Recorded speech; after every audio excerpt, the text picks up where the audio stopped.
എല്ലാവർക്കും നമസ്കാരം.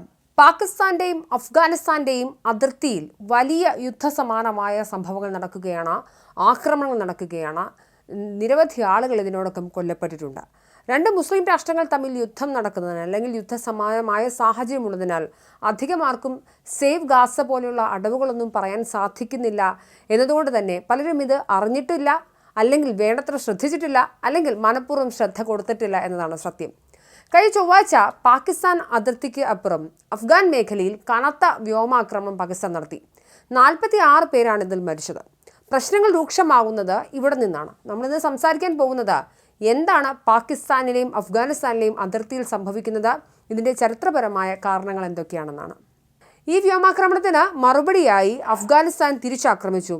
എന്തുകൊണ്ട് എന്നതിന് ചരിത്രം കുറിച്ച് പഠിക്കേണ്ടി വരും.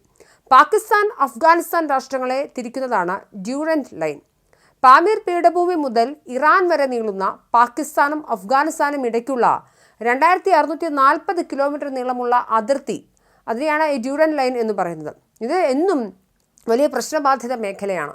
ഇന്ത്യൻ സിവിൽ സർവീസിലെ ബ്രിട്ടീഷ് നയതന്ത്രജ്ഞനായ മോർട്ടിമർ ഡ്യൂറാൻഡും അഫ്ഗാനിസ്ഥാൻ അമീർ അബ്ദുൾ റഹ്മാൻ ഖാനും ചേർന്ന് അഫ്ഗാനിസ്ഥാൻ എമിറേറ്റും ബ്രിട്ടീഷ് ഇന്ത്യൻ സാമ്രാജ്യവും തമ്മിലുള്ള അന്താരാഷ്ട്ര അതിർത്തിയായി 1893 ഡ്യൂറൻഡ് ലൈൻ സ്ഥാപിക്കുന്നത്. ഇതാണ് ചരിത്രം. ഇന്ത്യയിലെ ബ്രിട്ടീഷ് സ്ഥാപനവും അഫ്ഗാൻ രാജ്യവും തമ്മിലുള്ള നയതന്ത്ര ബന്ധം മെച്ചപ്പെടുത്തുന്നതിന് വേണ്ടിയാണ് ഇത് സ്ഥാപിതമായത്. ഇത് അന്നത്തെ ഇന്ത്യ അഫ്ഗാൻ അതിർത്തിയായി അംഗീകരിക്കപ്പെട്ടു. പിന്നീടാണല്ലോ പാകിസ്ഥാൻ നിലവിൽ വരുന്നത്. പാകിസ്ഥാൻ നിലവിൽ വന്നതോടെ ഇത് പാകിസ്ഥാൻ അഫ്ഗാൻ അതിർത്തിയായി മാറി. പ്രശ്നം ആരംഭിക്കുന്നത് ഇതോടെയാണ്. ഈ പ്രദേശങ്ങളിലെ വംശീയ വിഭാഗങ്ങളെ മുൻനിർത്തിയാണ് ആദ്യഘട്ടത്തിൽ ആരംഭിക്കുന്നത്. അതായത് അഫ്ഗാനിസ്ഥാന്റെ തെക്കുഭാഗത്തും പാകിസ്ഥാന്റെ വടക്കു പടിഞ്ഞാറ് അതിർത്തി പ്രവിശ്യയിലും വസിക്കുന്ന ജനവിഭാഗമാണ് പഷ്തൂണുകൾ. അഫ്ഗാൻ വംശജരെന്നും ഇവർ അറിയപ്പെടുന്നുണ്ട്. ഡ്യൂറൻഡ് രേഖയ്ക്ക്, അതായത് പാക് അഫ്ഗാൻ അതിർത്തിക്ക് വടക്കും തെക്കുമായി വസിക്കുന്ന ഇവരുടെ ആവാസ മേഖലയാണ് 19ാം നൂറ്റാണ്ട് വരെ അഫ്ഗാനിസ്ഥാൻ എന്നറിയപ്പെട്ടിരുന്നത്. പഷ്തുവാണ് ഇവരുടെ ഭാഷ. ഇന്ന് അഫ്ഗാനിസ്ഥാനിലെ ജനസംഖ്യയുടെ 40 മുതൽ 50% വരെ പഷ്തൂണുകളുണ്ട് എന്നാണ് പറയുന്നത്. ഇന്ത്യയിലെയും പാകിസ്ഥാനിലെയും പഷ്തൂണുകൾ പഠാണികൾ എന്നാണ് അറിയപ്പെടുന്നത്.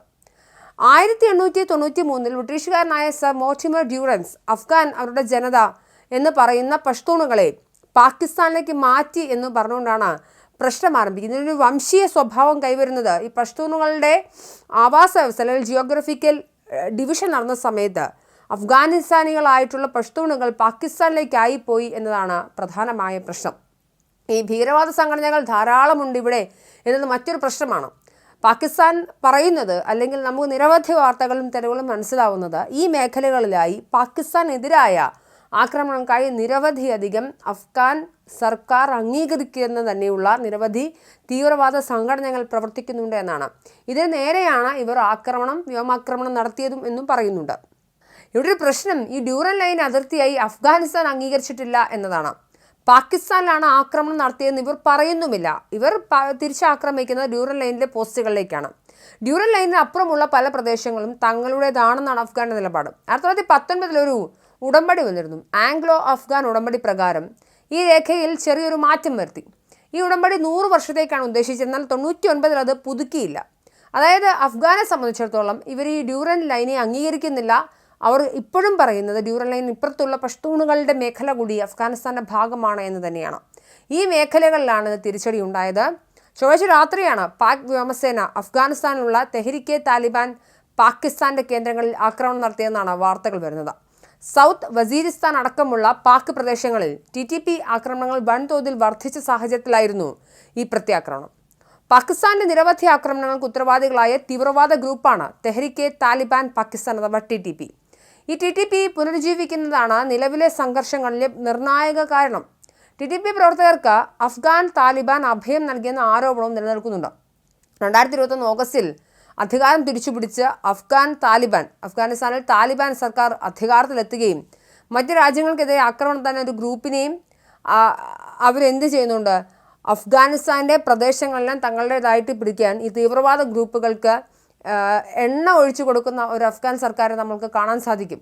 എന്തായാലും മറ്റൊരു ഗ്രൂപ്പിനെയും, അതായത് അഫ്ഗാനികളല്ലാത്ത മറ്റൊന്നിനെയും ഇവിടെ നിലനിർത്തില്ല എന്ന് അവർ തർപ്പിച്ച് പറയുന്നുമുണ്ട്. എന്തായാലും ഡ്യൂറൻഡ് ലൈനിലെ 2 പോസ്റ്റുകളുടെ നിയന്ത്രണം താലിബാൻ കൈക്കലാക്കിയെന്നാണ് ഏറ്റവും ഒടുക്കം വരുന്ന റിപ്പോർട്ടുകൾ. അഫ്ഗാനിസ്ഥാനിലെ കിഴക്കൻ പ്രവിശ്യയായ ഈ കിഴക്കൻ പ്രവിശ്യ മേഖലകളിൽ ഭീകര സംഘടനകളുടെ പരിശീലന ക്യാമ്പുകളോട് ആരോപിച്ച് നടന്ന ആക്രമണം, വർഷങ്ങളായി ഇരു രാഷ്ട്രങ്ങളും തമ്മിൽ തുടരുന്ന അതിർത്തി തർക്കം, പാകിസ്ഥാനിലെ സുരക്ഷാ സേനയെ ലക്ഷ്യമിടുന്ന തീവ്രവാദി സംഘടനയായ തെഹരിക്കെ താലിബാൻ അഥവാ പാകിസ്ഥാൻ അഥവാ TTP, അഫ്ഗാൻ താലിബാൻ അഭയം പ്രാപിച്ചതായും പാകിസ്ഥാൻ്റെ ആരോപണം. ഇത്തരത്തിലുള്ള നിരവധി പ്രശ്നങ്ങളാണ് അടിസ്ഥാനപരമായി ഇപ്പോൾ നടക്കുന്ന യുദ്ധസമാനമായ സാഹചര്യങ്ങളുടെ മൂലകാരണം. അതിനേക്കാളുമൊക്കെ ഉപരിയായി അന്തർ ഇസ്ലാമിക ഒരു സുന്നി സംഘർഷം ഇവിടെ നിൽക്കുന്നുണ്ട്. നമുക്കറിയാം, പാകിസ്ഥാൻ എന്ന് പറയുന്ന ഒരു സുന്നി ഭൂരിപക്ഷ രാഷ്ട്രമാണ്. അഫ്ഗാനിസ്ഥാനും അങ്ങനെയാണ്. എന്നാൽ ഇവരെ സംബന്ധിച്ചിടത്തോളം പ്രാദേശികമായ പ്രദേശങ്ങളുടെ നിയന്ത്രണത്തെ ചൊല്ലി സുന്നി വിഭാഗങ്ങൾക്കുള്ളിൽ നിലനിൽക്കുന്ന പ്രശ്നങ്ങളും ഇതിന് വലിയൊരു കാരണമായി വരുന്നുണ്ട്. ഇതൊക്കെയാണ് പ്രധാനപ്പെട്ട കാരണങ്ങൾ. ഇതിൽ ഇന്ത്യയെ സംബന്ധിച്ച് തീർച്ചയായിട്ടും കൺസേൺ ഉണ്ട്. ചൈനയെ സംബന്ധിച്ചിടത്തോളം കാര്യം അവരുടെ സാമ്പത്തിക ഇടനാഴി, ചൈന ബെയ്ജിങ് പാകിസ്ഥാൻ സാമ്പത്തിക ഇടനാഴി അവർക്കൊരു കൺസേൺ ആണ്. ഇറാനെ സംബന്ധിച്ചും പ്രശ്നങ്ങളുണ്ട്. എന്നാൽ അതിർത്തി യുദ്ധസമാനമായ സാഹചര്യങ്ങൾ നിൽക്കുന്നു. രണ്ട് മുസ്ലിം രാഷ്ട്രങ്ങൾ തമ്മിൽ അടിക്കുന്നത് കൊണ്ട് തന്നെ ഇവിടുത്തെ മാധ്യമങ്ങളൊന്നും അതിന് വലിയ പ്രാധാന്യമൊന്നും കൊടുത്തിട്ടില്ല. എന്തായാലും സാഹചര്യങ്ങൾ രൂക്ഷമാണ്. പല വാർത്തകളും പുറത്തേക്ക് വരുന്നില്ല. ഇസ്രായേൽ ഹമാസിനും ഹിസ്ബുള്ളയ്ക്കെതിരെ ആക്രമിക്കുമ്പോൾ മാത്രമാണ് അയ്യോ ഇവർ ഇരവാദമിറക്കിക്കൊണ്ട് പുറത്തേക്ക് വരുന്നത്. എന്നാൽ അതേ സമയത്ത് രണ്ട് ഇസ്ലാമിക രാഷ്ട്രങ്ങൾ തമ്മിൽ അടികൂടുന്ന സമയത്ത് അല്ലെങ്കിൽ അതിൻ്റെ വാർത്തകൾ റിപ്പോർട്ട് ചെയ്യാനുള്ള രീതിയിലേക്ക് പോലും മാധ്യമങ്ങൾ എത്തുന്നില്ല എന്നത് മനസ്സിലാക്കേണ്ടതാണ്. എന്തായാലും ഇവിടെയൊക്കെ നമ്മൾ മനസ്സിലാക്കേണ്ടത് ഈ പാകിസ്ഥാൻ നടത്തിയ വ്യോമാക്രമണത്തിൽ സാധാരണക്കാരായ ഒരുപാട് ആളുകൾ കൊല്ലപ്പെട്ടതിൽ സ്ത്രീകളും കുട്ടികളുമുള്ള 46ഓളം ആളുകൾ കൊല്ലപ്പെടുന്നവർ. അടിസ്ഥാനപരമായി എവിടെ യുദ്ധമുണ്ടായാലും ഇങ്ങനെയുള്ള പ്രശ്നങ്ങളുണ്ടായാലും അവിടെ അനുഭവിക്കുന്നത് സാധാരണക്കാരായ ജനങ്ങളാണ്, കുട്ടികളാണ്. അത് എന്തായാലും നമുക്കൊന്നും അംഗീകരിക്കാൻ സാധിക്കുന്ന ഒന്നല്ല. എന്നാലും ഇതിനൊരു ഇൻ്റർനാഷണൽ തലത്തിൽ നിന്ന് തന്നെ സംഘടനകൾ ഇടപെട്ടുകൊണ്ട് തന്നെ ഒരു സമഗ്രമായ മാറ്റങ്ങൾ വരുത്തിക്കൊണ്ടുള്ള ആവശ്യങ്ങൾ പരിഗണിച്ചുകൊണ്ടുള്ള മാറ്റങ്ങൾ ഉണ്ടാവേണ്ടതുണ്ടെങ്കിൽ മാത്രമാണ് ഈ പ്രശ്നം ശാശ്വതമായി പരിഹരിക്കാൻ സാധിക്കുകയുള്ളൂ.